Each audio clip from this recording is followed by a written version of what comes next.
علي سيدنا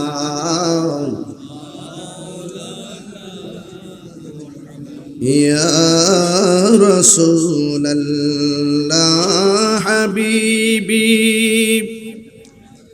خالقك تعطوي برگزیدہ ذوالجلال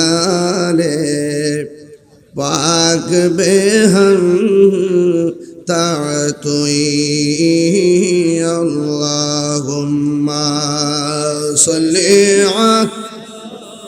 سیدنا مولانا محمد وعلى آل سيدنا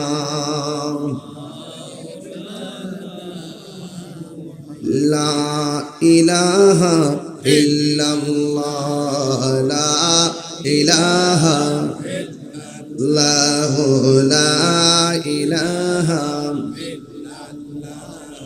لا إله إلا لا إله إلا الله محمد رسول الله صلى الله عليه وسلم উপস্থিত আজিমুশান শায়েস্তাগঞ্জ পুরান বাজার আহলুস সুন্নাত ওয়াল জামাআত এর উদ্যোগে 50তম তাফসীরুল কুরআন মাহফিলের সম্মানিত সভাপতি হযরত আল্লাহ মাওলানা শাহাবুদ্দিন সাহেব খতিব গৌসুল আজম রহমতুল্লাহ আলাইহি জামি মসজিদ পুরান বাজার, সভাপতি দেওয়ান সৈয়দ আকিকুর রেজা সাহেব, সংগঠনের সভাপতি সহসভাপতি ত্রয় মাওলানা মুফতি আহমদ কবির, হারুন রশিদ, আলহাজ মুবারকুল্লাহ সাহেব আমার পূর্বে দীর্ঘক্ষণ পর্যন্ত আলোচনা করেছেন। আহলুস সুন্নাত ওয়াল জামাতের সম্মানিত সহযুগ্ম মহাসচিব, শাহজালাল বিজ্ঞান ও প্রযুক্তি বিশ্ববিদ্যালয়ের সহযোগী অধ্যাপক আল্লামা ডক্টর এমদাদুল হক রাজনগরী সাহেব, প্রধান আকর্ষণ সহযোদ্ধা আল্লামা মুফতি জহিরুল ইসলাম ফরিদি সাহেব, মৌলানা মুফতি বদরুর রেজা সেলিম সাহেব, মৌলানা আব্দুল হাই নুরি সাহেব, মৌলানা আব্দুল ওয়াদুদ সিদ্দিকী সাহেব, মৌলানা কারি মাহবুব রহমান খান সাহেব, অনুষ্ঠান পরিচালনায় মাহমুদুল হাসান সুমন মিয়া, ফয়সাল আহমদ, মোহাম্মদ আব্দুল বাসির সাহেব এবং মৌলানা ইসমাইল হোসেন নোমানি ভাই সহ অনেক অতিথিবৃন্দ এখানে রয়েছেন। মাদ্রাসার প্রিন্সিপাল, ভাইস প্রিন্সিপাল, মাদ্রাসার ইমাম, খতিব, তরুণ আলেমে দ্বীন এবং সহযোদ্ধা এবং অনেক কনকন শীতের মাঝে, কুয়াশার মাঝে অনেক লোক আপনারা দাঁড়িয়ে আছেন। যেই মহান রব্বে করিম আমাদের সকলকে আজ এই মুশান মাহফিলে আসার সুযোগ দিয়েছেন, শুকরিয়াতান সকলে পড়ুন আলহামদুলিল্লাহ। লাখ কোটি দরুদ ও সালাম ওই নবীজি নূরানি কদম মুবারকে, যিনি হায়াতুন নবী, নূর নবী, গায়েবের খবর দেনওয়ালা হুজুর পুর নূর সাল্লাল্লাহু আলাইহি ওয়াসাল্লামের উম্মত হিসাবে আল্লাহ পাক আমাদের সকলকে কবুল করেছেন। এই জন্য শুকরিয়াতান সকলে পড়ুন আলহামদুলিল্লাহ। আজকে মাহফিল কমিটির পক্ষ থেকে আমাকে বিষয় দেওয়া হয়েছে সূরা বনী ইসরাঈলের 23 নম্বর আয়াত সম্পর্কে বিস্তারিত আলোচনা করার জন্যে। মাহফিল কমিটিদের বেঁধে দেওয়া বিষয় অনুযায়ী আমি আপনাদের সামনে কিছু কথা বলবো। আল্লাহ পাক যেন আমাদের সকলকে আমল করার তৌফিক দান করে, বলুন আমিন। একটি ঐতিহ্যবাহী মাহফিল, অনেক গুরুত্বপূর্ণ জায়গায়, অনেক দিনের সাধনা, অনেক দিনের ত্যাগ ভালোবাসার ভিত্তিতে ধারাবাহিক এই মাহফিলটি চলে আসছে। 50 বছর পর্যন্ত একটি মাহফিল চলমান।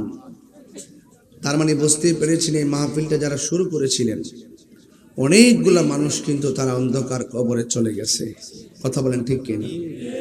আরে আগামী 100 বছর পূর্তি যখন হবে, এখানে অনেকে আমরা কবরে চলে যাব। বুঝতে পেরেছেন? আমাদেরকে আর দেখা যাবে না। কোথায় থাকবো, কোথায় পরে থাকবো, এই বিষয়টা যদি একবার চিন্তা করি, আজকের মাহফিল থেকে যে আলোচনা হবে, এই আলোচনা আমল না করার কোনো সুযোগ নাই। আমাকে বিষয় দিয়েছেন মা বাবার খেদমতের উপরে কথা বলার জন্যে। যেহেতু অনেক আলেমী দিনরা এসেছেন, আজকে এক একজনকে এক একটা বিষয় দিলে বিভিন্ন সাইটে আলোচনা করা যায়, এটা সুন্দর হয়। একই মাহফিল থেকে আপনারা বিভিন্ন বিষয় নিয়ে অবগত হতে পারেন, আর এটাই সুন্দর। আল্লাহ রাব্বুল আলামিন আমাদেরকে পাঠিয়েছেন একমাত্র তার গোলামি করার জন্যে। ওয়ামা খলাকতুল জিন্না ওয়াল ইনসা ইল্লা লিয়াবুদুন। আল্লাহ বলছেন, আমি মানুষ এবং জিন জাতিকে সৃষ্টি করেছি একমাত্র আমি আল্লাহর গোলামি করার জন্যে। আফদালুল ইবাদাতুস সালাত, সর্বোত্তম ইবাদত হলো নামাজ। এই নামাজ ইবাদতের পর সর্বোত্তম ইবাদত নামাজ। সেই ইবাদতের পরই আল্লাহ পাক রব্বুল আলামিন খেদমতের কথা বলেছেন। তার মানে বুঝতে হবে ইবাদতের পাশাপাশি খেদমতটা কত গুরুত্বপূর্ণ। কথা বলেন ঠিক না ঠিক? আজকের এই মাহফিলে আপনারা যারা এসেছেন, শুধুমাত্র আলোচনা শুনলে চলবে না, আলোচনাগুলো আপনাদের সকলকে মানতে হবে। আমার ভাইয়েরা, আল্লাহ রাব্বুল আলামিন আমাদের এমন অনেক, যে এখন শীত চলতেছে না, আপনি খবর নিয়ে দেখেন, ছেলে ঢাকা শহরে 3 তলায় ফ্ল্যাট নিয়ে থাকে, আর গ্রামের বাড়িতে মা ভাঙ্গা বাড়িতে টিনের ঘরের মধ্যে কন কন শীতের মধ্যে শাড়ি কাপড় পেঁচিয়ে পড়ে আছে। কথা বলেন ঠিক কিনা বলেন? যেই সন্তান মাকে কষ্ট দিবে আর মার কথা বলার পরে যাদের কাছে ভালো লাগবে না, এই সন্তানের ভিতরে প্রবলেম আছে। এই জন্য আমি হয়তো ঘন্টাখানেক সময় পাবো, যেহেতু আমার এখান থেকে আরেকটি জায়গায় যেতে হবে, তো ঘন্টাখানেক আলোচনা করলেও তো আবার ফরিদ সাহেব আছেন, তিনি এসে আবার আলোচনা করবেন। ঘন্টাখানেক করলেও তো 12টা বেজে যাবে। তা আমাদের আলোচনার যে জায়গাটা, স্পেসটা অনেক আজকে সুন্দর আপনারা সাজিয়েছেন। যেই সন্তান মা বাপরে কষ্ট দিবে আর আমার সামনে বসে ওয়াজ শুনবে, ওই শ্রোতা তাহিরি দরকার নাই। যেই সন্তান মা বাবাকে কষ্ট দিবে, আরে শুধু মাহফিলের প্যান্ডেল কেন, মক্কা মদিনায় গেলেও কোনো লাভ নাই। কারণ রাসূল বলছেন, মা বাবাকে কষ্ট দিয়ে আল্লাহ কষ্ট পায়। কথা বলেন ঠিক কি না কোন? যেই পিসাব বলবে মা বাবার খেদমত লাগবে না, এটা পিসাব না, এটা অভিশাপ। কথা বলেন ঠিক কি না? পীরের বাড়িতে গরু নিয়ে যাবেন, ইচ্ছা মতো পীরকে খাওয়াবেন, আর আপনার মা বাপ কোন অবস্থায় আছে পীরে খবর নিবে না, আর আপনি গরু নিয়ে যাবেন পীরের দরবারে, অথচ আপনার মা বাবার জন্য সেই পীরের বাড়ি থেকে একটু তরকারি আপনার বাড়িতে দিবেন আপনার মা বাবাকে। তার মানে বুঝতে হবে এখানে অনেক ধরনের গ্যাপ আছে। আজকে আমরা যারা সমাজে রয়েছি, আমরা মা বাপের চাইতে বাহিরি মানুষকে বেশি ভালোবাসি। কথা বলেন ঠিক কিনা? আমার শাস্তাগঞ্জের বাবারা, চুনারঘাটের বাবারা, আমি আবারও পরিষ্কার করে বলছি, মা বাবার মনে কষ্ট দিলে আল্লাহ সহ্য করে না। কথা বলেন ঠিক না বেঠে? আল্লাহ বলছেন, ওয়া কাদা রাব্বুকা আল্লা তা'বুদু ইল্লা ইয়্যাহ। আল্লাহ বলছেন তোমাদের উপরে ইবাদত করাকে আবশ্যক করে দেওয়া হয়েছে। আপনারা জবানটা খুলে বলুন, ইবাদত পাওয়ার মালিক কে? যে আয়াত দিয়েছেন, আয়াতের ভিতরে আমি 2টা সাবজেক্ট বের করেছি। একটা হলো ইবাদত, আরেকটা হলো খেদমত। একটা হলো ইবাদত, আরেকটা হলো খেদমত। ইবাদত হবে কার?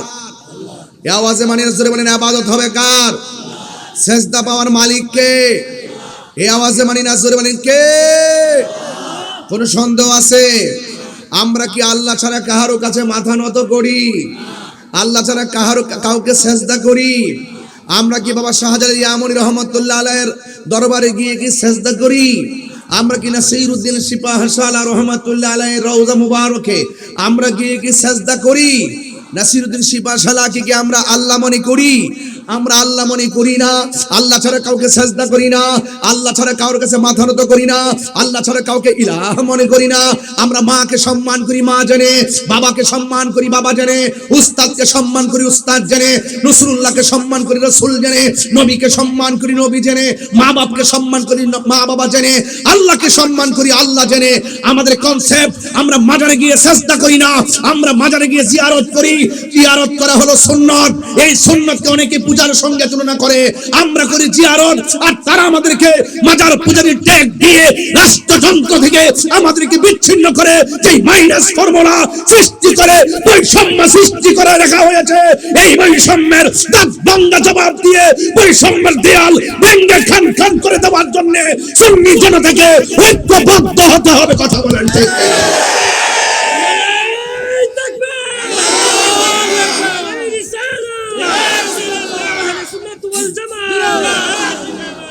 আমার ভাইয়েরা, কথা পরিষ্কার, কথা অত্যন্ত আকাশে উদীয়মান তার কারাজির মতন পরিষ্কার, আকাশে দীপ্যমান সূর্যলোকের মতো পরিষ্কার, আকাশে উদীয়মান সূর্যালোকের মতো পরিষ্কার। ইউনিভার্সাল ট্রুথ হিসেবে আমি বলে দিয়ে যেতে চাই, আজকে রাষ্ট্রযন্ত্র আহলে সুন্নাত ওয়াল জামাতকে মাইনাস ফর্মুলায় রেখেছে একটা মাত্র কারণ, ওই সমস্ত রাষ্ট্রযন্ত্রের ডানে বামে স্বাধীনতা বিরোধী, সার্বভৌমত্বের বিরোধী, ধর্মদ্রোহী, দেশদ্রোহী মানুষের ছত্রছায়ায় রাষ্ট্রযন্ত্র পরাধীনতার শৃঙ্খলা আবদ্ধ হওয়ার কারণে মনে হচ্ছে যেন জিম্মি হয়ে আছে। সেই জিম্মির দেয়ালকে ভেঙে দিতে হলে এই দেশের 65% তরিকাপন্থীকে এই দেশের সার্বভৌমত্ব সুরক্ষায় কাজে লাগাতে হবে। কথা বলেন ঠিক কিনা বলেন? আমার ভাইয়েরা, কোন জায়গায় সমস্যা সেটা আপনাকে ফাইন্ড আউট করতে হবে। সমস্যাটা কোন জায়গায়? শিক্ষিত সমাজ কয় সুন্নিরা মাজার পূজারী, শিক্ষিত সমাজ কয় সুন্নিরা ভণ্ড, শিক্ষিত সমাজ কয় সুন্নিরা মাজারে গিয়ে পূজা করে, শিক্ষিত সমাজ কয় সুন্নিরা মাজারে গিয়ে সাজদা করে। আসলে কি সাজদা করি? বলে আসলে কি সাজদা করি? এই যে আমাকে আয়াত দিয়েছেন, এখন বলবেন যে তাহিরি গরম ভাষায় কথা বলে। আমার হাত বান্দিবি, পা বান্দিবি, মন বান্দিবি কেমনে? মনে করছেন নরম একটা বিষয় দিলেই আমি ঠান্ডা হয়ে যাব? আমি ঠান্ডা হওয়ার প্ল্যান না, হক কথা বলবই, সাদাকে সাদা বলবই। চুনারঘাটের মানুষ, মাধবপুরের মানুষ, শাস্তাগঞ্জ, হবিগঞ্জ, লাখাইয়ের মানুষ, আপনারা বলুন আমরা সুন্নিরা কি দুই না এক? একসাথে থাকলে কারো ক্ষতি হবে না। যদি আলাদা আলাদা থাকেন তাহলে ওই রাষ্ট্রযন্ত্র যেইভাবে বৈষম্য সৃষ্টি করেছে, আজকে শাহপুরান, এরপর চলে গেছে ওই ফরিদপুরি, এরপর চলে যাবে আরেক জায়গায়, 2 দিন পরে দেখবেন ওই উপকারা আবার নাসিরউদ্দিন শিপাশালার দিকে তাকিয়েছে। এই জন্য সেই লাল চোখে আমরা পরিষ্কার ভাষায় বলতে চাই, আল্লাহর ওলি মাজারকে সুরক্ষা করার দায়িত্ব ইনশাআল্লাহ আমাদের। কথা বলেন ঠিক না বেঠিক? সবাইকে এক হতে হবে, সবাইকে ঐক্যবদ্ধ থাকতে হবে। আমার শাস্তাগঞ্জের মানুষ, আমরা কি এখন খানকায় বসে থাকার সময় আছে? আরে হাত তুলে বলো আছে। সবাইকে বলছি অ্যালার্ট থাকুন, সতর্ক থাকুন, ঐক্যবদ্ধ থাকুন। আওয়াজ করে বলুন সাজদা পাওয়ার মালিক কে? আল্লাহ বলছেন ওয়াকাদা রাব্বুকা আল্লা তা'বুদু ইল্লা ইয়াহ, আল্লাহ ছাড়া কাহারও ইবাদত করা যাবে না। আল্লাহ বলেন তোমাদের উপরে ইবাদত করাকে আবশ্যক করে দেওয়া হয়েছে। আল্লাহ বলেছেন ওয়া ইলাহুকুম ইলাহু ওয়াহিদুন লা ইলাহা ইল্লা হুয়ার রহমানুর রহিম। কুল হুয়াল্লাহু আহাদ আল্লাহুস সামাদ লাম ইয়ালিদ ওয়া লাম ইউলাদ ওয়া লাম ইয়াকুল লাহু কুফুয়ান আহাদ। সুন্নিদের কনসেপ্ট ক্লিয়ার, আল্লাহ হলো একজন, আল্লাহু লা ইলাহা ইল্লা হুয়াল হাইয়ুল কাইয়্যুম। আল্লাহ হলো চিরঞ্জীব, সর্বনিয়তা, লা তাখুযুহু সিনাতু ওয়া লা নাওম। আল্লাহর তন্দ্রা নাই, নিদ্রা নাই, আল্লাহ পাকের তন্দ্রা নাই, নিদ্রা নাই। হ্যাঁ, লাউ কানা আলিহাতুন ইল্লাল্লাহু লা ফাসাদাতা, হে আমার যুবক, লাউ কানা ফীহিমা আলিহাতুন ইল্লাল্লাহু লা ফাসাদাতা। আল্লাহ ছাড়া কোনো ইলাহ নাই যদি মনে করো যে আছে, সবকিছু কি হয়ে যেত? সব এলোমেলো হয়ে যেত। আল্লাহ একজন, সব নিয়ন্ত্রণ করছেন বলেই নিয়মিত সূর্য ওঠে, আবার আকাশে চাঁদ ওঠে, আবার সূর্য অস্ত যায়, আবার তারকা ওঠে, আবার সূর্য হারিয়ে যায়, কোথাও দিন কোথাও রাত। বলুন এর পিছনে কারিগরকে? আরো বড় করে কারিগরকে? তাহলে এই কথাগুলো তো আমরা অনেক বছর ধরে বলতেছি, এরপর আমরা পারি না কেন? এরপর আমরা আগাতে পারি নাই কেন? আমাদের একতার অভাব ছিল। আজকে আমরা দুই না এক? আপনারা চিন্তা করবেন না, যারা ঐক্যবদ্ধ হয়েছে, যারা ঐক্যবদ্ধ হয়েছেন, আলহামদুলিল্লাহ, তৃণমূল আপনাদেরকে খুব সুন্দর করে গ্রহণ করেছেন।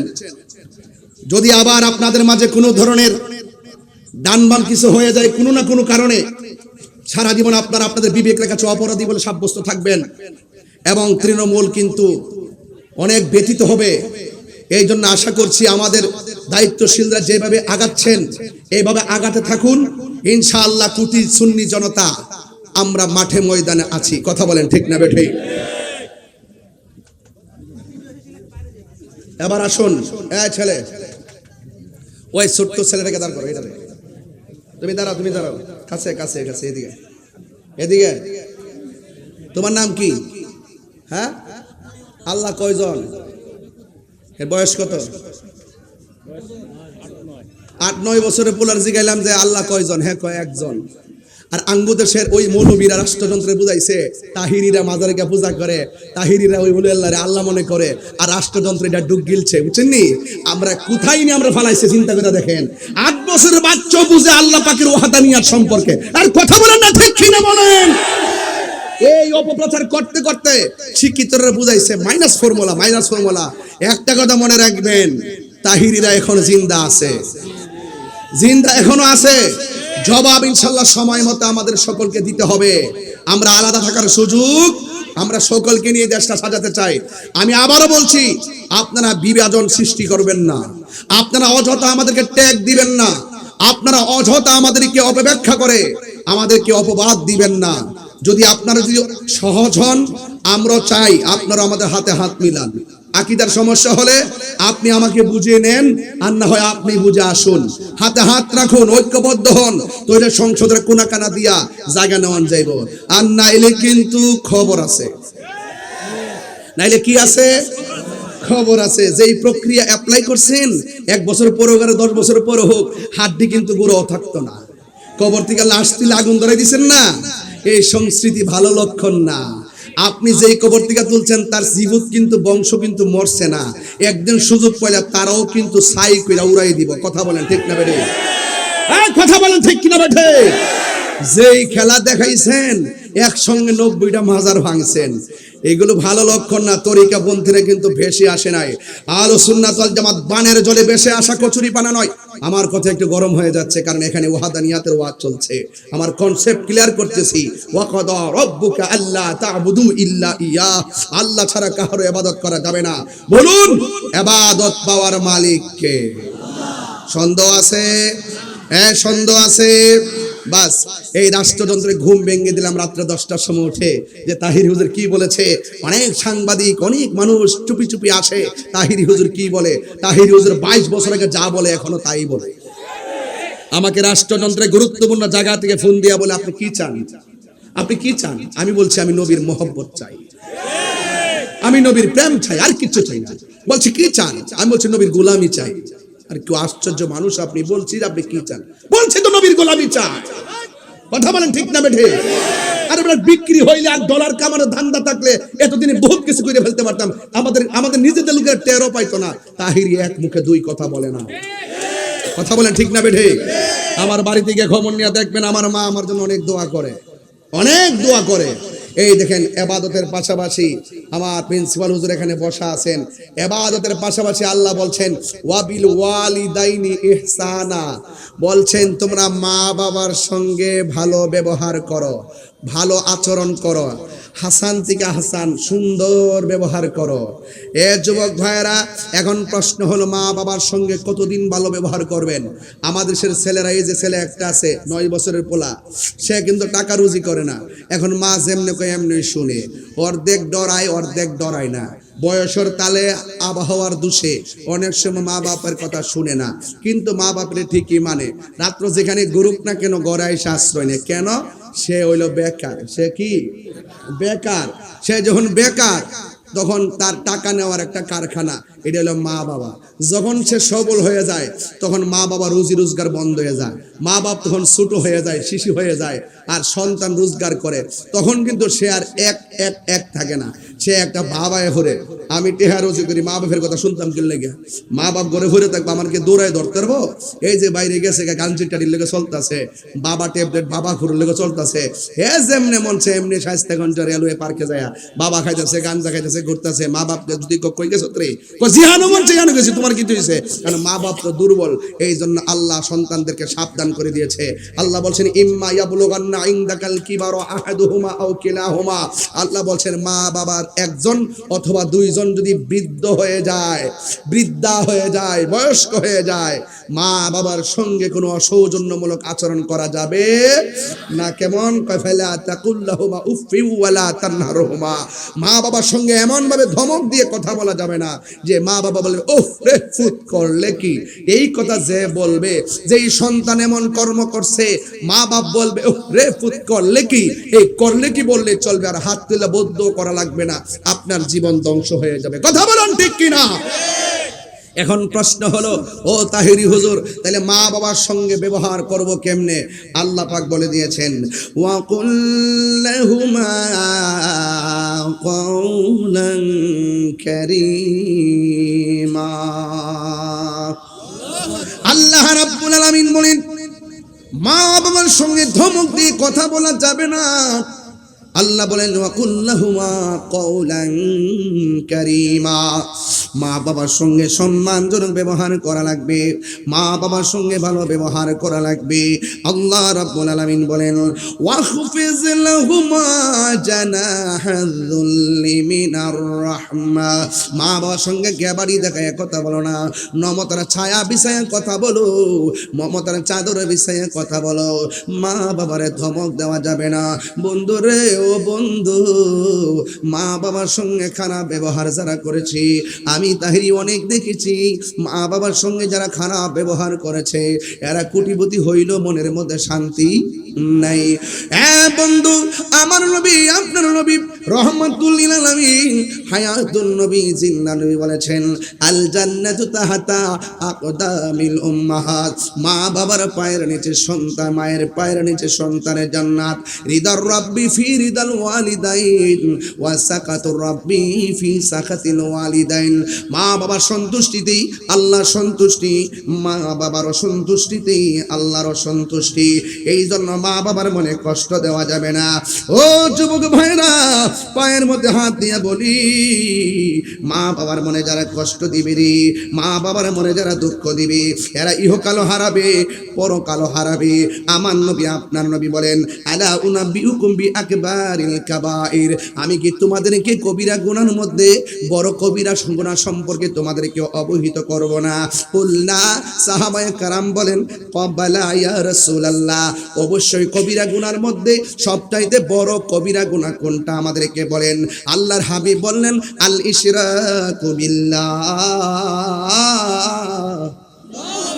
আল্লাহর সঙ্গে শরীক করা, ওয়া উকুকুল ওয়ালিদাইন, মা বাবার অবাধ্যচারণ করা।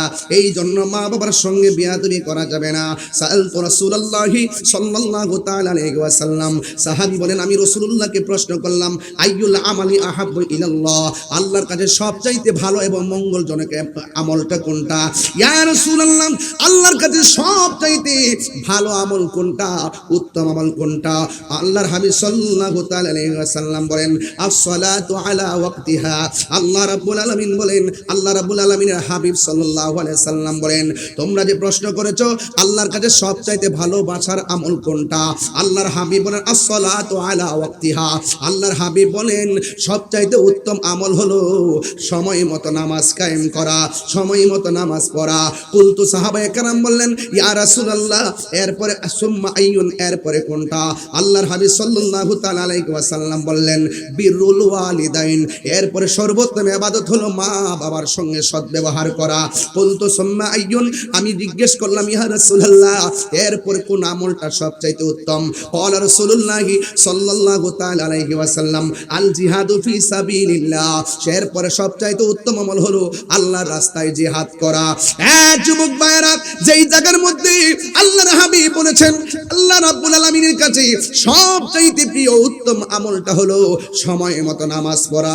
আজকে বড় কষ্ট লাগে, দুঃখ লাগে, মসজিদের মধ্যে আজান হয়, যখন ফজরের নামাজের আজান হয়, সারা রাত মোবাইলটা চালাইয়া আজান দেওয়ার পরে মোবাইলটা চার্জ লাগায় ঘুমে যায়। এটাই হলো শতকরা 80% যুবকের বাস্তবতা। কথা বলেন ঠিক কিনা?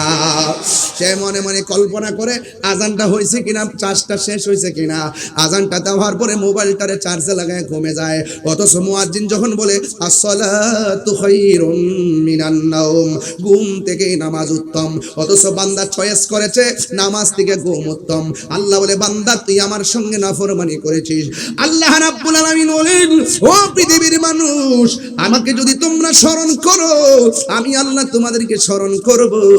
এই জন্য আমার ভাইয়েরা, আল্লাহ সময় মতো নামাজে যাওয়া বড় ফজিলত রয়েছে। আজকে মনে বড় দুঃখ লাগে, অনেকগুলা মসজিদের পাশে দোকানদার থাকে, কিছু কিছু দোকানের ভিতরে ক্যারাম বোর্ড টাকা দিয়া চালানো হয়। এক বুট খেললে 100 টাকা, 2 বুট খেললে 200 টাকা। যখন মসজিদের মধ্যে নামাজ চলে, যে আঙ্গুল দিয়া মসজিদে কয় আশহাদু আল্লাহ ইলাহা ইল্লাল্লাহ, মসজিদের ভিতরে যে আঙ্গুল দিয়ে শাহাদা পড়ে, আর ক্যারাম বোর্ডের মধ্যে ওই আঙ্গুল দিয়ে তারা খেলাধুলা করে। ও বন্ধুগণ, খবর আছে, খবর আছে, খেলায় খেলায় সময় নষ্ট করে দিও না রে বাজি। এই জন্য আমার আল্লাহর হাবিব বলেন এরপরে সবচাইতে উত্তম আমল হলো মা বাবার খেদমত করা। এক লোক সাহাবীকে জিজ্ঞাসা করি, আর ও নবীর সাহাবী, আমি তো একটা মেয়ের বিয়ের প্রস্তাব দিয়েছিলাম, মেয়েটা আমার বিয়ের প্রস্তাবে রাজি হয় নাই। এরপরে কিছুক্ষণ পরে দেখলাম মেয়েটাকে আর একটা ছেলে বিয়ের প্রস্তাব দিয়েছে, শুধুমাত্র বিয়ের প্রস্তাবই দেয় নাই, মেয়েটা বিয়ের প্রস্তাবের মধ্যে রাজি হয়ে গেছে। এরপরে ছেলেটার সঙ্গে মেয়েটার বিয়ে হয়ে গেছে। এখন মনে মনে ভাবলাম এই ছেলেটাও ছেলে, আমিও ছেলে। আমি মেয়েটারে প্রশ্ন করলাম, তোমাকে পছন্দ করি, তোমাকে বিয়ে করতে চাই। মেয়ে বলে আমি রাজি নয়, কিন্তু একটা ছেলে আমার চাইতে বেশি সুবিধা নয়। মেয়েটা বলে তোমার প্রস্তাবে রাজি, বিয়ে হয়ে গেছে। আমি ছেলে তখন মেয়েটার প্রতি ক্ষুব্ধ হয়ে গেছি, আমি মেয়েটারে নিজের হাত দিয়া খুন করেছি। নবীর সাহাবী গো, ও সাহাবী একটু বলেন না, এত বড় গুনাহ যে আমি করছি, আমার গুনাহটা ক্ষমা হবে নি? তখন নবীর সাহাবী ডাক দিয়া কয়, যুবক আমি তোমার কাছে জানতে চাই তোমার মা বেঁচে আছেনি? এবার ছেলেটা কয়, না আমার মা দুনিয়াতে বেঁচে নাই। আর একটা সাহাবী শুই না কয়, ও নবীর সাহাবী, এই ছেলেটা বলছে মেয়েকে খুন করেছে। আপনি বললেন এই ছেলেটা বলছে মেয়েকে খুন করেছে, অথচ ছেলেটা বলছে আমার ক্ষমা আসেনি। আপনি তাকে ক্ষমা রাস্তা না দেখাইয়া আপনি প্রথম বলছেন তার মা আসেনি। দোষ করলো ছেলে, মাকে কেন তালাশ করলেন? ওই সাহাবী ডাক দিয়া কয়, ও নবীর সাহাবী,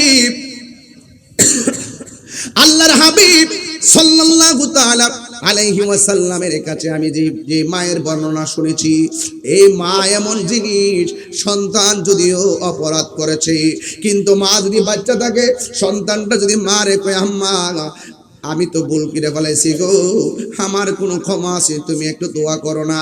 এই পৃথিবীর মধ্যে একটা মাত্র মানুষ দুইটা হাত তুললে মাঝখানে কোনো পর্দা থাকে না, দোয়া করলে কবুল, বদদুয়া দিলেও কবুল।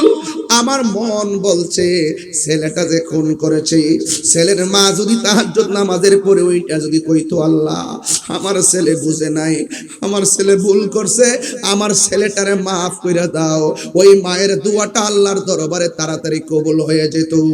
এই জন্য মা এমন জিনিস, পৃথিবীর সবার দুয়ার মধ্যে স্বার্থ থাকে, কিন্তু মায়ের দুয়ার মধ্যে কোনো স্বার্থ থাকে না। মা নিঃস্বার্থে মার সন্তানের জন্য দোয়া করে। এই জন্য আমি প্রায় মাহফিলের মধ্যে বলে থাকি, নিঃস্বার্থে ভালোবাসে শুধু আমার মা, ববে যার তুলনা নাই, নিঃস্বার্থে ভালোবাসে শুধু আমার মা, ববে যার তুলনা নাই, সেই মা তোমার চলে গেলে গো,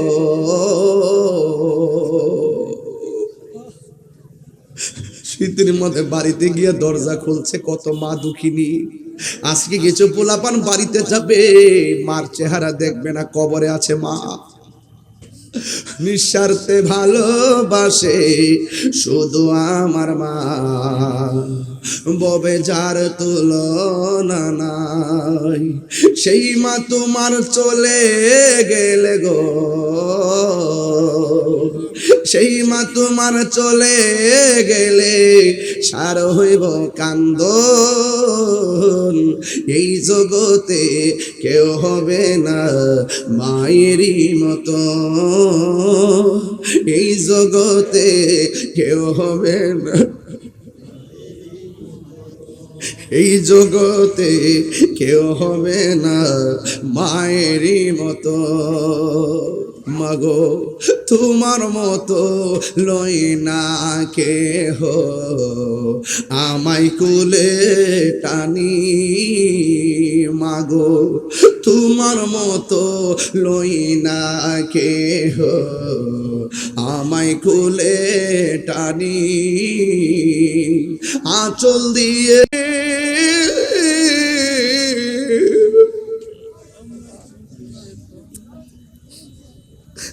আঁচল দিয়ে মুছে না কেউ আমার চোখের পানি, হায়রে মা জননী আমার, হায়রে মা জন। দেখেন তো সাবতী ভাই, সব গোলাপান মনে করছে না জানে কত নাচানাচি হয়, কত কথা হয়, হঠাৎ করে পোলাপানের চোখের পানিগুলা চল চল করে, সব পোলাপান গুলো নীরব হয়ে গেছে। আমার নবী একদিন গুরুস্থানের মধ্যে ঢুকছে, ডুইকা দেখতেছেন কবর কবর কবর, কবর দেখে নবী মুস্কি মুস্কি হাসতেছেন, দ্বিতীয় কবর দেখে নবী মুস্কি মুস্কি হাসতেছেন, তৃতীয় কবর দেখে নবী মুস্কি মুস্কি হাসতেছেন, চতুর্থ কবর দেখে নবী মুস্কি মুস্কি হাসতেছেন, পঞ্চম কবর দেখে নবী মুস্কি মুস্কি হাসতেছেন। সব কবর শেষ হইয়া গেল, একটা কবরের মধ্যে যাইয়া আমার নবী চোখের পানি মোবারক ছেড়ে ছেড়ে কান্দে।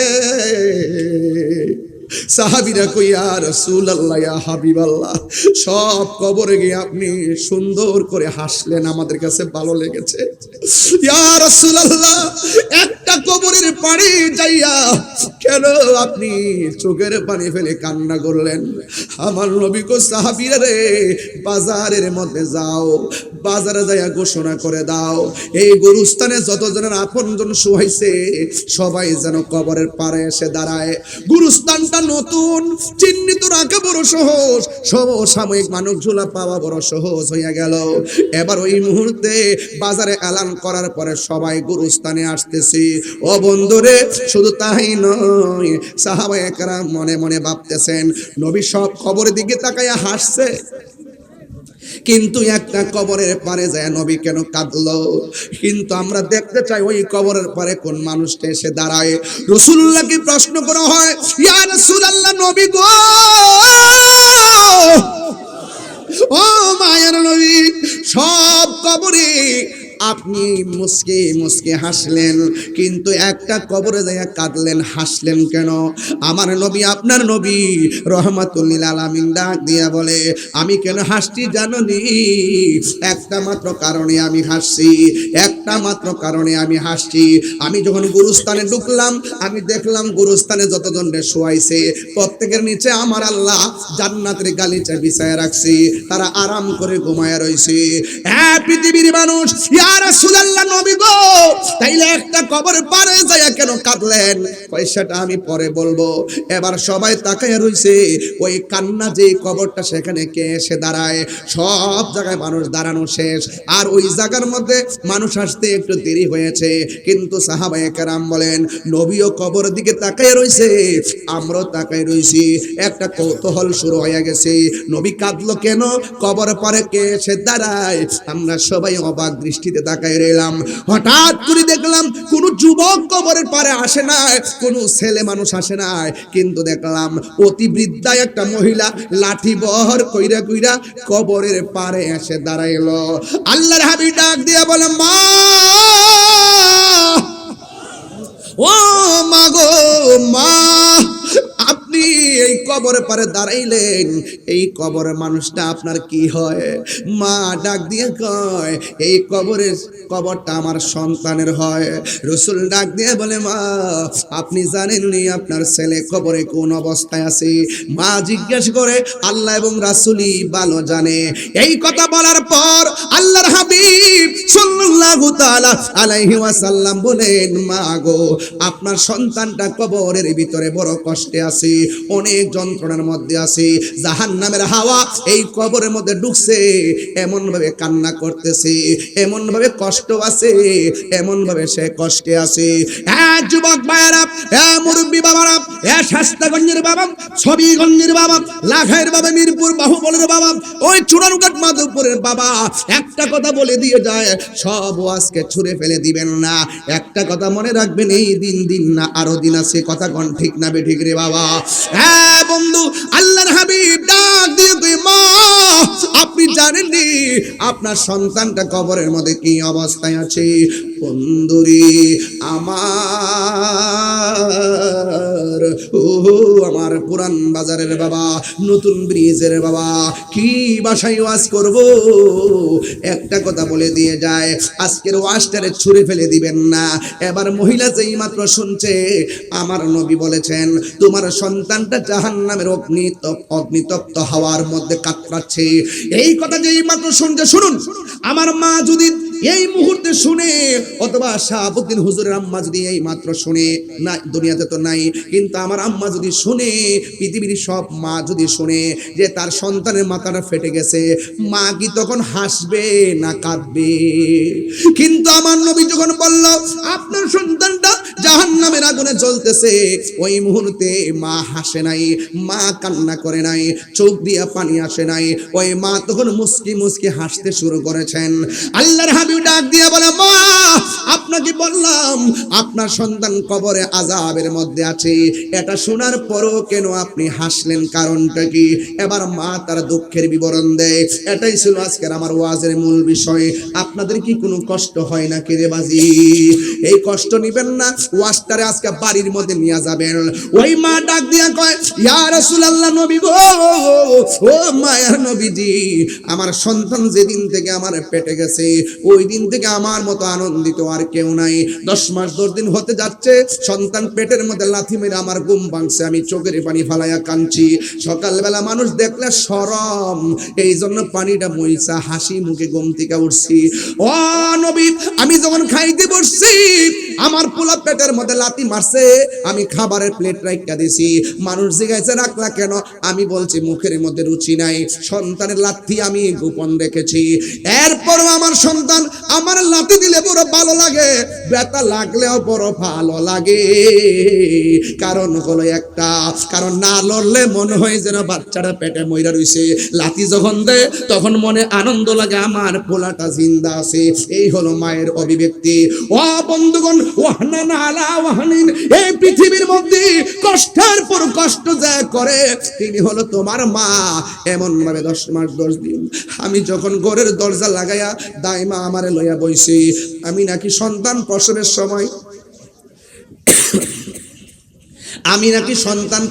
সময় কয়েকবার বেহুশ হয়ে গেলাম।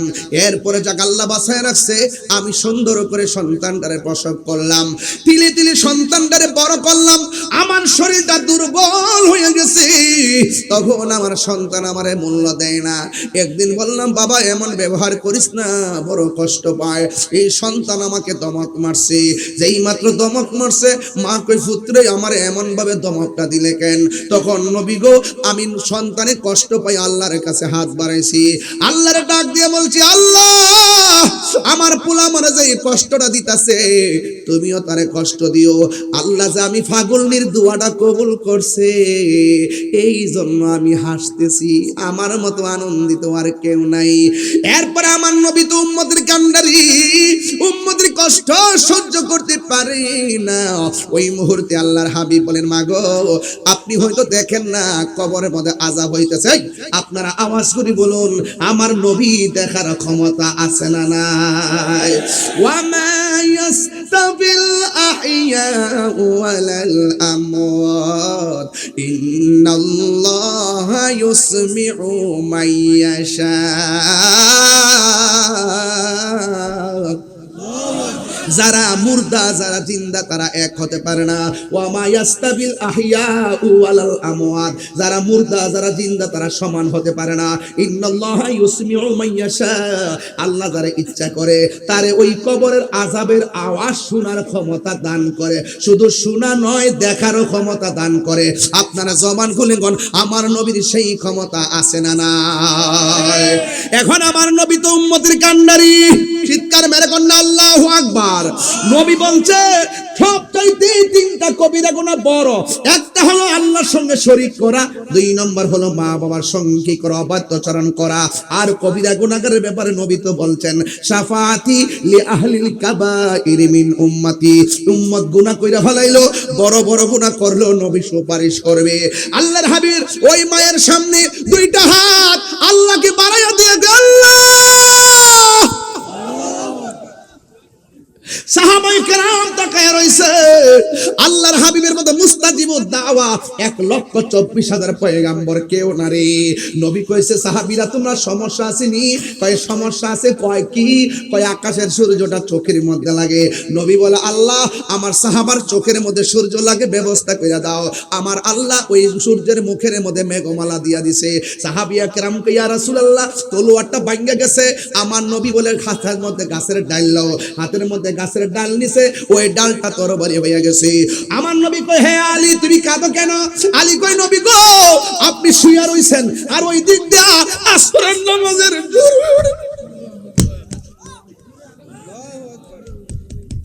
ইয়া রাসূলুল্লাহ নবী গো আসরের নামাজের সূর্যটা ডুবে গেছে, জীবনে কোনোদিন নামাজ কাজা করি নাই, সূর্যটা ডুবে গেছে, মনটা একটু খারাপ লাগতেছে। কই তুমি আমারে ডাক দিলা না কেন? ও নবী আপনি কষ্ট পেলে আল্লাহ কষ্ট পাবে, আর আল্লাহ যদি কষ্ট পায় ওয়া আ'আদ্দা লাহুম আযাবান মুহিনা।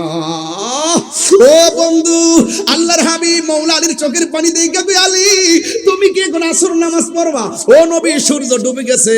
আমার নবী ডাক দিয়ে কয় আলী রে শান্ত হও। আলী ডাক দিয়ে কয় আমার নবী ডাক দিয়ে কয় আমার নবী ডাক দিয়ে কয় এ ডুবন্ত সূর্য আসর নামাজের টাইমে যেই জায়গায় ছিলি তুই আমার আলীর জন্য সেই জায়গার মধ্যে চলে আয়।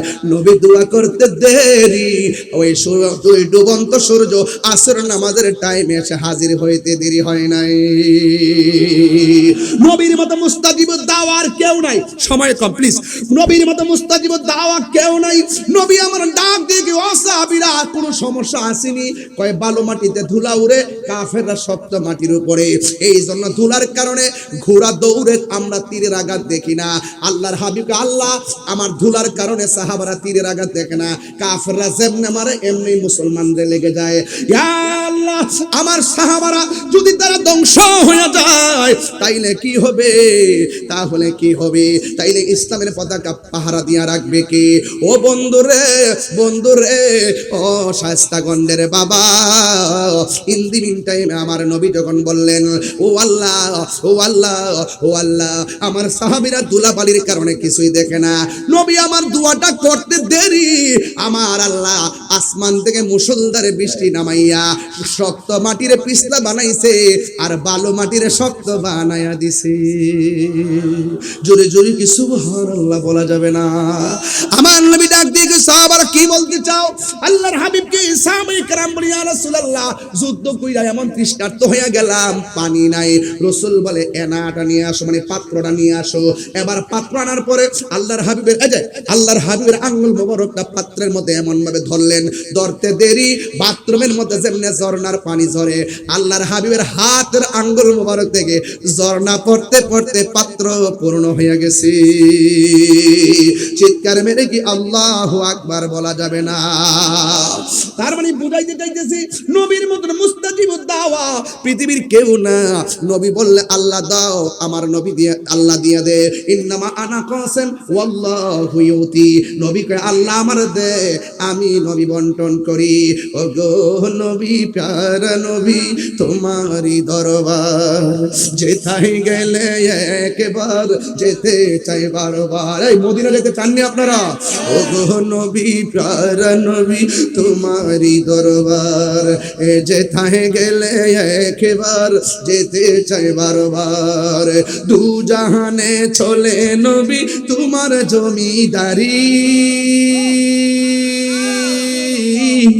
দু জাহানে চলে নবী তোমার জমিদারি। আল্লাহ সব কিছুর মালিক, তুমি বন্টনকারী। আমরা নবীর ভিখারি, আমরা কার ভিখারি? আমরা হয় না রে কার ভিখারি? আমরা হাত তুলে বড় খুশি হব, কার ভিখারি? আমরা নবীর ভিখারি।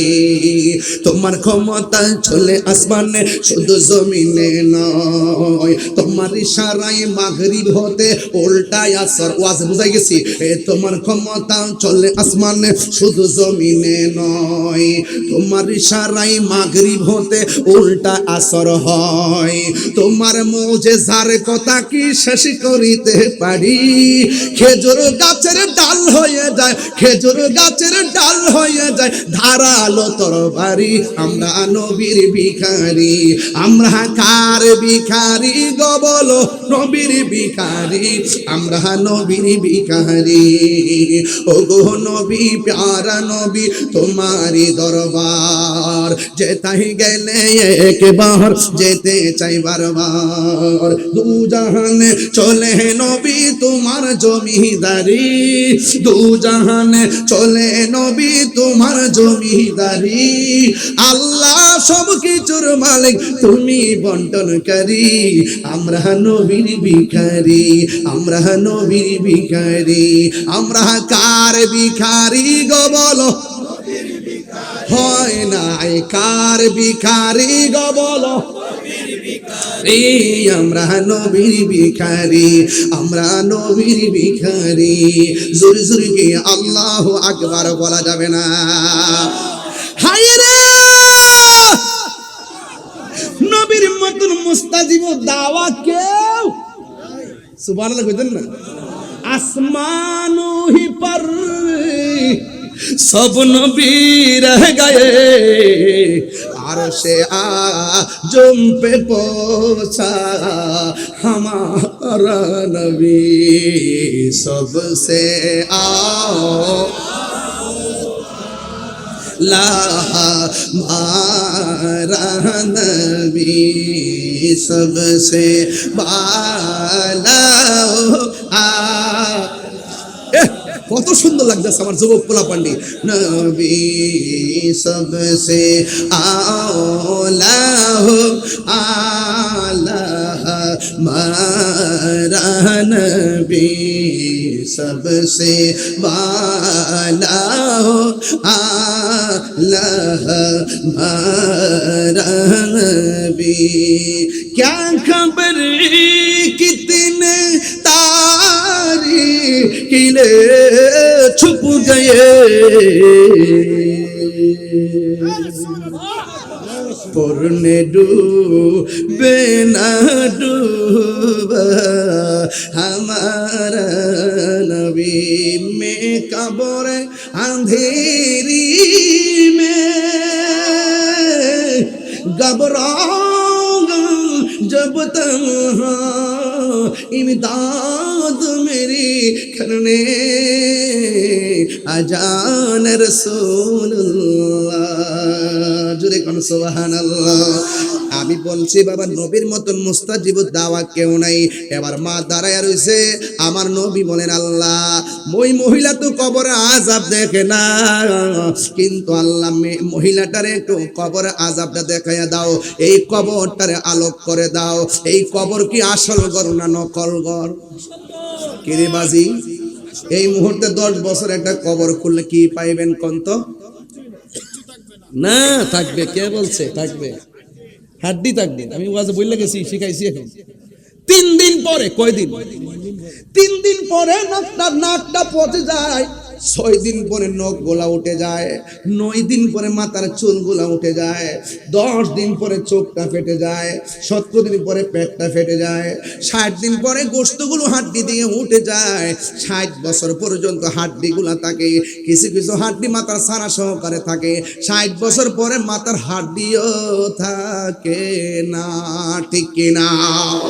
আমার নবী বলে, আল্লাহ ওই কবরটারে কালো করে দাও, মহিলাটা যেন তার সন্তানরে দেখে।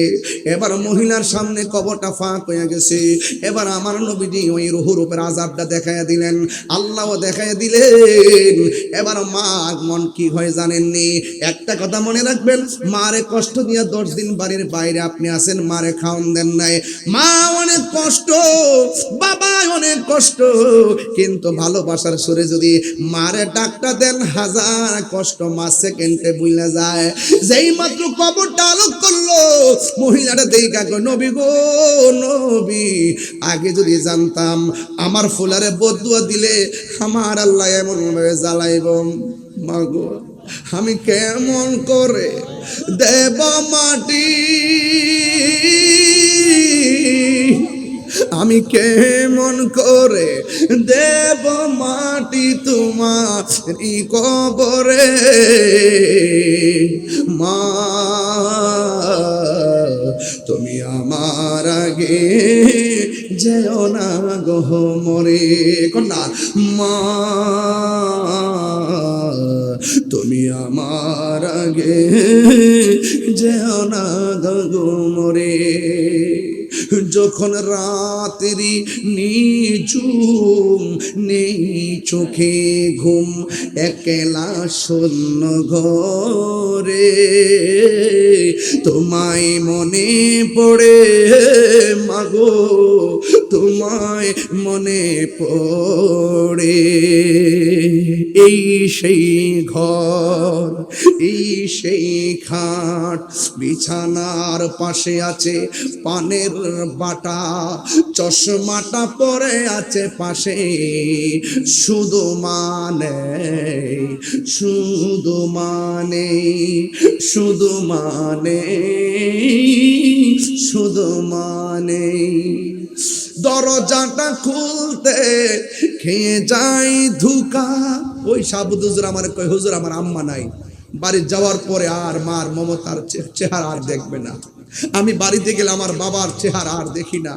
দরজাটা খুলতে খেয়ে যাই ধুকা, মা বুঝি বলছে এলে নাকি খুকা, বুকের ভেতরটা নড়ে চড়ে ওঠে, চোখ বেয়ে জল নেমে আসে, শুধু মানে, শুধু মানে, শুধু মানে, শুধু মা। এই আমার আব্বা হারাইছি তো, মনে হয়ে গেছে আব্বা, জানি ফিরে পাবো না হারানো তিথি, বাবা শুধু তাহিরির ফেমে বাঁধা স্মৃতি। মার ব্যবহৃত শাড়ি ঘরে এখনো মনে আছে, মার ব্যবহৃত শুধু মানে, শুধু মানে, শুধু মানে, শুধু মানে। এই সেই ঘর, এই সেই খাট, বিছানার পাশে আছে বাবা গো বাবা। আজকে আমার বিষয় দিয়েছেন মা বাপের বিষয়, আমি একটু বলে দিয়ে যাচ্ছি, আনুষঙ্গিক অনেক কথা বলছি। আমার বাপরে হারাইছে, আমি বুঝি বাপ কেমন বটবৃক্ষ। বাবা গো বাবা, আমার বাপের সপ্তাহে 4 দিন আসতেন নাসির শিপাশালার মাজারে। সপ্তাহে কয়দিন? 4 দিন। লাস্টে দিন ইন্তেকাল করবেন ওই দিন এই দরবারের পাশেই গেটটার মধ্যে আব্বা অসুস্থ হয়, এরপরে হসপিটাল যাওয়ার পথে ইন্তেকাল করেন। শেষ হাজিরাটা আল্লাহর ওলি দরবারে দিয়ে গেছেন। আল্লাহু আকবার কন্যা কেন? বাবা গো বাবা, বাবা গো বাবা বাবা তুমি কেমন আছো ছোট্ট মাটির ঘরে তোমার কথারি দই মাঝে পড়ছে বারে বারে বাবা গো বাবা বাবা গো বাবা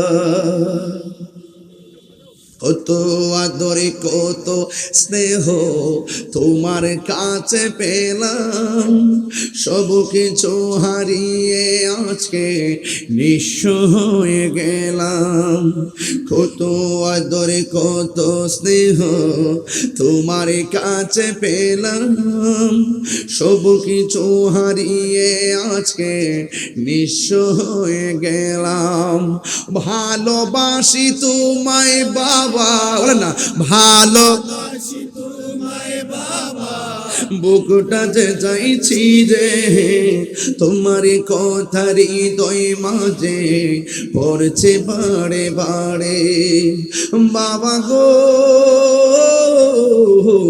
বাবা বাবা গো বাবা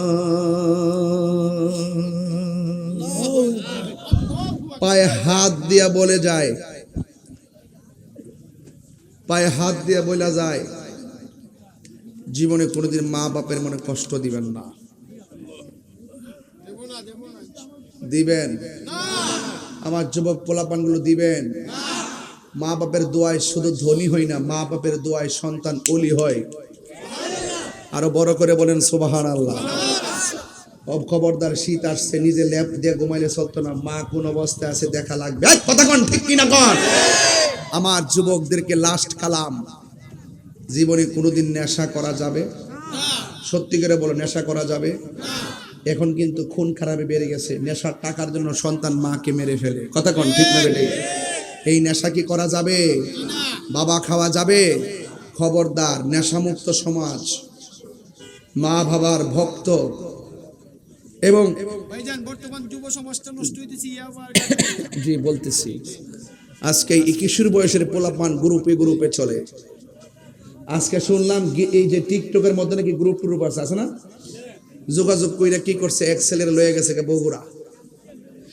কয়েকদিন পর্যন্ত খবর নাই এরপরে ওই 4-5 বন্ধু মিলা নিয়ে গেছে 4-5 দিন পরে আবার সে এখান থেকে আসছে তাহলে বন্ধু সঙ্গ গুণে লোহাও জলে ভাসে কথা কোন ঠিক না বেটি বন্ধু যদি বাজান খারাপ হয় জীবন শেষ যেই বন্ধু হাতের মধ্যে সভ্যতার কাগজ আর কলম না দিয়া বাবা ট্যাবলেট ধরাই দিছে এই বন্ধুর পজিশন আমার কাছে কতটুকু সেটা বলতেছি তোমার জীবনে যদি কোনো শত্রু থাকে ওই বন্ধুটা হলো শত্রু যে তোমার হাতে নেশা ধরাই দিছে কথা কোন ঠিক না বেঠিক আজকে থেকে ওয়াদা করতে হবে চলেন আমি যতক্ষণ কথা বলছি 1 ঘন্টা চোখের পলকে চলে গেছে বলেন তো দেখি যতক্ষণ কথা বলছি আমি কি বিষয়ের বাইরে গেছি না কথা বিষয়ের বাইরে গেছি দুইটা পাঠ করছি একটা পাঠ হলো ইবাদত আর একটা পাঠ হলো খেদমত এই জন্য কিছু কথা বলছি বলুন নামাজের দরকার আছে না নাই আছে আরো দরকার আছে না নাই আছে মা বাবার খেদমত দরকার আছে না নাই তাহলে একটু আওয়াজ করে কোন নেশা কি চলবে না বন্ধ হবে আমার আপনার ঠোঁট লড়ে নাই জোরে কোন নেশা কি চলবে না বন্ধ হবে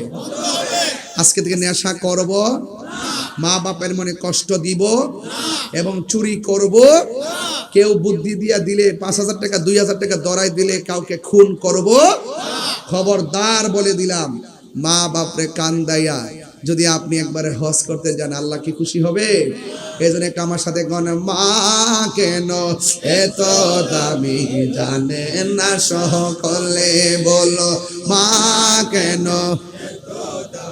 জানে না সকলে জানতো যদি পড়তো দেখে কোরআন হাদিস খুলে একটি হজের সওয়াব মিলে একটি সওয়াব মিলে মাকে একবার দেখিলে মা কেন মি জানে না সকলে বলুন মা কেন এত দামি জানে না সকলে 2 বছর পান করালো মায়ের বুকের দুধ কোলে পিঠে নিয়ে আমায় দিতেনি কত সুখ বাবা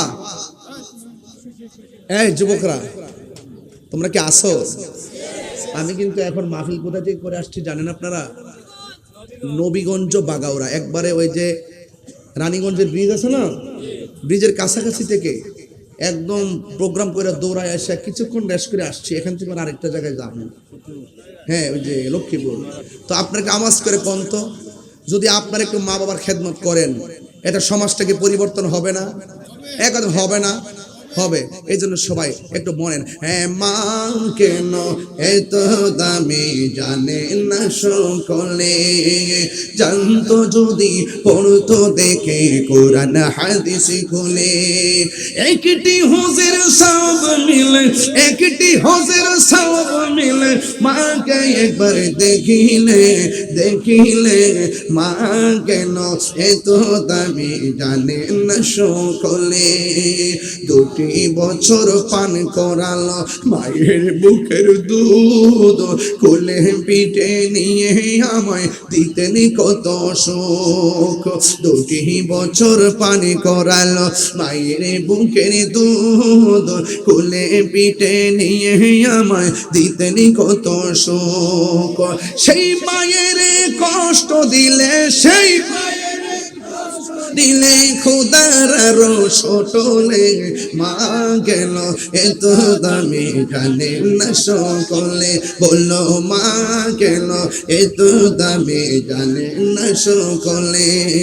মায়ের প্রসবের কালে কত কষ্ট পাই, বেহুশ হইয়া পড়ে মায়ে আপন বিছানায়।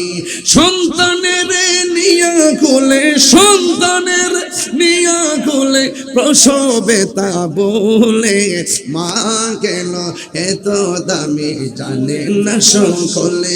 বলল নে মা কেন এত দামি জানে না সকলে। হাত তুলে বলেন, হাত তুলে জানাই দেন জানে না সকলে। বলল জানে না সকলে। বলল নে মা কেন এত দামি জানে না সকলে।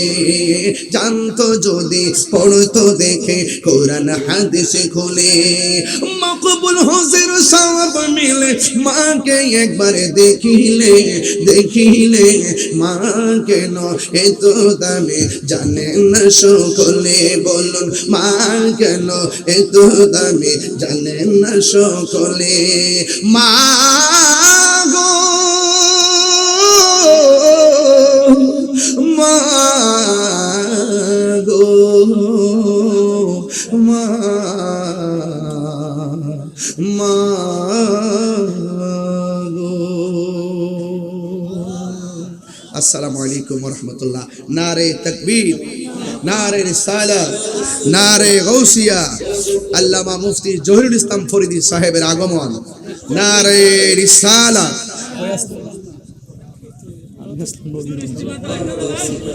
আগামী 24-25 ইস্তেমার দাওয়াত ইসলামীর 24-25-26 3 দিনের সুন্নতে ভরা ঢাকা আসিয়ান সিটিতে দাওয়াত ইসলামীর ইজতেমা। আপনার সকলে সবান্ধবে একদম ঝাঁকে ঝাঁকে যাবেন ইনশাআল্লাহ। সকলে বলুন আলহামদুলিল্লাহ।